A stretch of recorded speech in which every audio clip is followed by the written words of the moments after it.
Hi all, welcome back to the channel. ಎಲ್ಲರೂ ಹೇಗಿದ್ದೀರಾ? ಎಲ್ಲರೂ ಚೆನ್ನಾಗಿದ್ದೀರಾ ಅಂತ ಭಾವಿಸ್ತಾ ಇವತ್ತಿನ ಬ್ಲಾಗ್ ಸ್ಟಾರ್ಟ್ ಮಾಡ್ತಾ ಇದ್ದೀನಿ. ಇವತ್ತು ಬಂದು ಮಂಡೇ ಮಧ್ಯಾಹ್ನದಿಂದ ಬ್ಲಾಗ್ ಸ್ಟಾರ್ಟ್ ಮಾಡ್ತಾ ಇದ್ದೀನಿ. ಇವತ್ತು ರೆಡಿಯಾಗಿಬಿಟ್ಟು ಎಲ್ಲಿಗೆ ಹೊರಟಿದ್ದೀವಿ ಅಂತ ಹೇಳಿದ್ರೆ ಲಕ್ಷ್ಮೀ ನರಸಿಂಹಸ್ವಾಮಿ ದೇವಸ್ಥಾನಕ್ಕೆ, ರೊಳ್ಳೆಯಲ್ಲಿ ನಮ್ಮೂರ ಪಕ್ಕ, ಅಂದರೆ ಒಂದು 5-6 ಕಿಲೋಮೀಟರ್ಸ್ ಆಗುತ್ತೆ.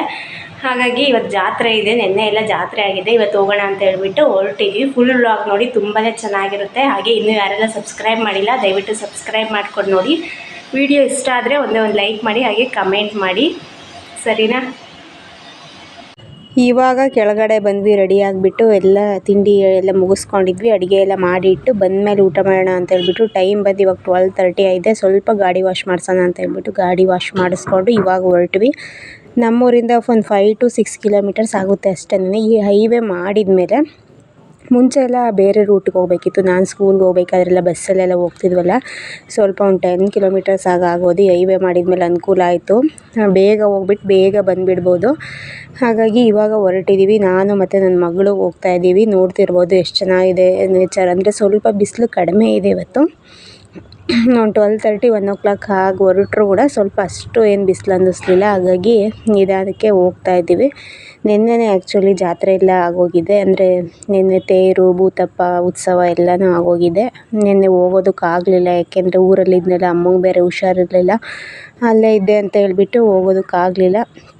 ಹಾಗಾಗಿ ಇವತ್ತು ಬಂದಿದ್ದಾಯಿತು ಅನ್ಎಕ್ಸ್ಪೆಕ್ಟೆಡಾಗಿ. ನನ್ನ ಮಗಳು ಬೇರೆ ಸ್ಕೂಲಿಗೆ ಹೋಗಿರಲಿಲ್ವಲ್ಲ, ಹಾಗಾಗಿ ಇಬ್ಬರು ಹೋಗ್ಬಿಟ್ಟು ಬರೋಣ ಅಂತ ಹೇಳ್ಬಿಟ್ಟು ಸಡನ್ನಾಗಿ ಪ್ಲ್ಯಾನ್ ಮಾಡಿಕೊಂಡು ಸಡನ್ನಾಗಿ ಹೊರಟಿದ್ದಾಯಿತು. ನೋಡ್ತಿರ್ಬೋದು, ಆದರೂ ಕೂಡ ಸ್ವಲ್ಪ ಜನ ಎಲ್ಲ ಜಾಸ್ತಿ ಇದ್ದಾರೆ. ನೋಡ್ತಿರ್ಬೋದು, ದೇವ್ರನ್ನ ಕರ್ಕೊಂಡು ಹೋಗ್ತಿದ್ದಾರೆ, ಮೆರವಣಿಗೆ ದೇವ್ರನ್ನ. ನಾವು ಅಲ್ಲಿದ್ದಾಗಲೇ ಒಂದು 5 to 6 ಟೈಮ್ಸ್ ಇನ್ನೂ ಜಾಸ್ತಿ ಸರಿನೇ ಕರ್ಕೊಂಡು ಹೋಗೋದು, ಕರ್ಕೊಂಡು ಬರೋದು ಈ ಥರ ಮಾಡ್ತಿದ್ರು.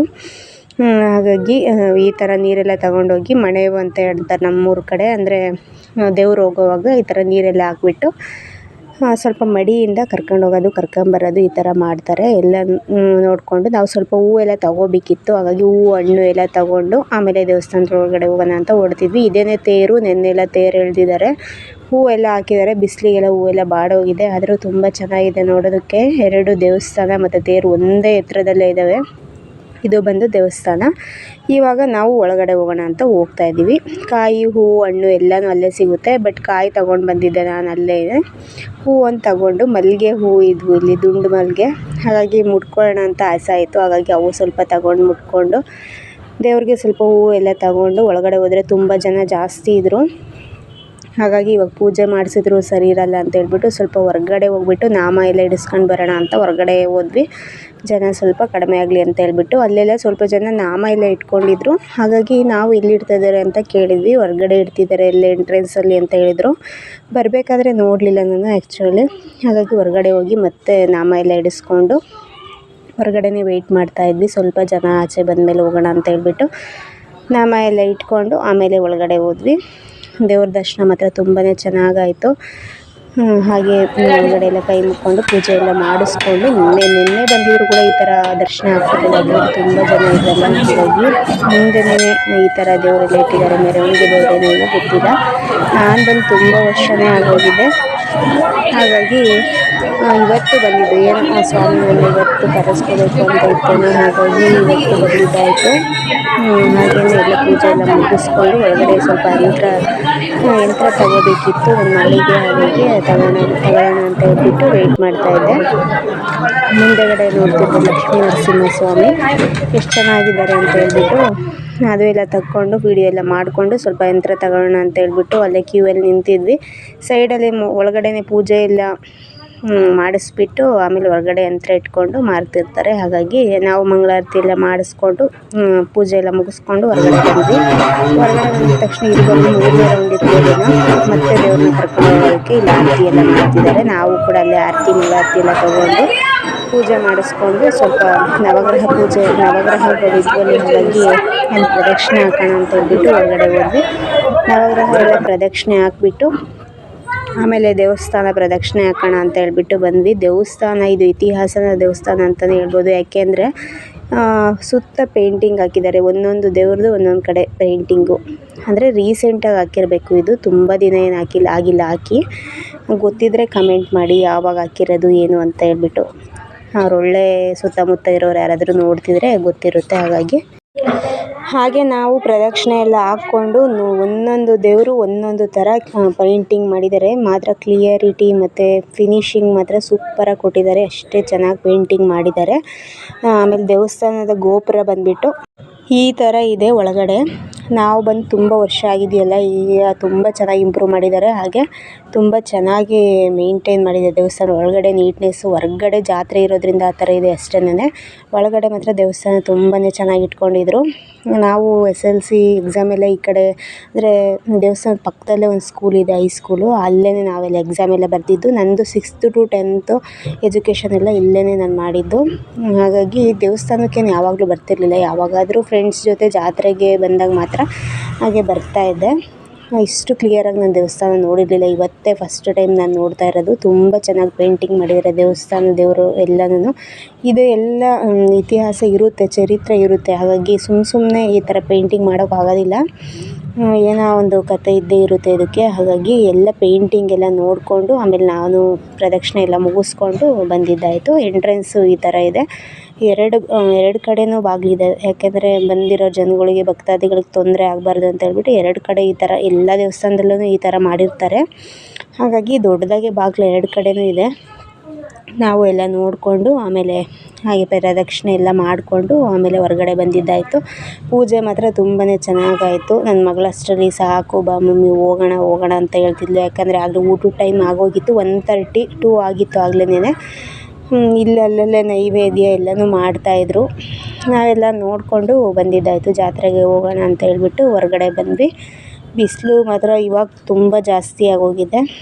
ಏಕೆಂದರೆ ಈಗ 1:32 ಆಗಿ ಸ್ವಲ್ಪ ಬಿಸಿಲು ಕಾಣಿಸ್ತಿತ್ತು. ಹಾಗಾಗಿ ಹೊರಗಡೆ ಬಂದ ತಕ್ಷಣ ಈ ಥರ ಫೋಟೋ ಇದನ್ನು ಎಂಟ್ರೆನ್ಸ್ ಇದ್ದಾರೆ. ಹೂವೆಲ್ಲ ನೆನ್ನೆ ಹಾಕಿರೋದ್ರಿಂದ ಈ ಥರ ಬಾಡೋಗಿದೆ. ಎಲ್ಲ ಪೂಜೆ ಎಲ್ಲ ಮುಗಿಸ್ಕೊಂಡು ಆಮೇಲೆ ಹೊರಗಡೆ ಬಂದು ಫೋಟೋ ತಗೊಳ್ಳೋಣ ಅಂತ ಹೇಳ್ಬಿಟ್ಟು ಫೋಟೋ ತಗೊಳ್ತಾ ಇದ್ವಿ.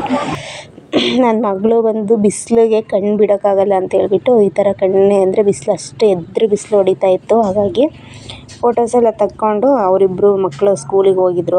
ಅವ್ರಿಗೆ ಹೇಳಿರಲಿಲ್ಲ ಆ್ಯಕ್ಚುಲಿ ನಾವು ಜಾತ್ರೆಗೆ ಹೋಗ್ತೀವಿ ಅಂತ ಹೇಳ್ಬಿಟ್ಟು. ಹೇಳಿದರೆ ಹಠ ಮಾಡಿಬಿಟ್ಟು ಅವ್ರು ಸ್ಕೂಲಿಗೆ ಹೋಗ್ತಿರ್ಲಿಲ್ಲ.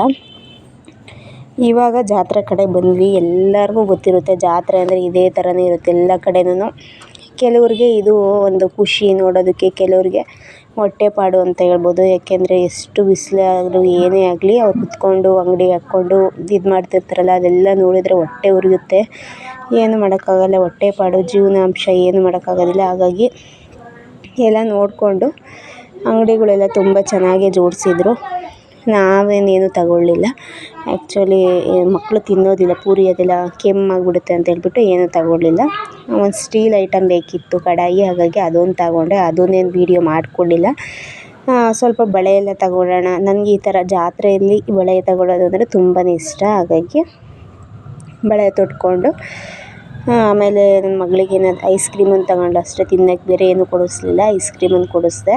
ಯಾಕೆಂದರೆ ಬಿಸಿಲಿತ್ತಲ್ಲ, ಹಾಗಾಗಿ ಏನೂ ಆಗೋಲ್ಲ ಅಂತ ಹೇಳ್ಬಿಟ್ಟು ಒಂದು ಐಸ್ ಕ್ರೀಮ್ ಕೊಡಿಸ್ಕೊಂಡು ನಾವು ಜಾತ್ರೆ ಎಲ್ಲ ನೋಡಿಕೊಂಡು ಆಮೇಲೆ ನಾನು ಒಂದು ಸ್ವಲ್ಪ ಬಳೆ ಎಲ್ಲ ತಗೊಂಡು ಬಳೆ ಎಲ್ಲ ಅಲ್ಲೇ ಹಾಕಿಸ್ಕೊಂಡು ನನ್ನ ಚಿಕ್ಕ ಮಗಳನ್ನ ಕರ್ಕೊಬಂದಿದ್ರಂತೂ ತುಂಬ ಹಠ ಮಾಡಿರೋಳು. ಯಾಕೆಂದರೆ ಅವಳಿಗೆ ನೋಡಿದ್ದೆಲ್ಲ ಬೇಕು, ಏನು ನೋಡ್ತಾಳೋ ಅದು ಬೇಕು ಅಂತಿರ್ತಾಳೆ. ಹಾಗಾಗಿ ಅವಳನ್ನ ಕರ್ಕೊಂಡು ಬರಲಿಲ್ಲ.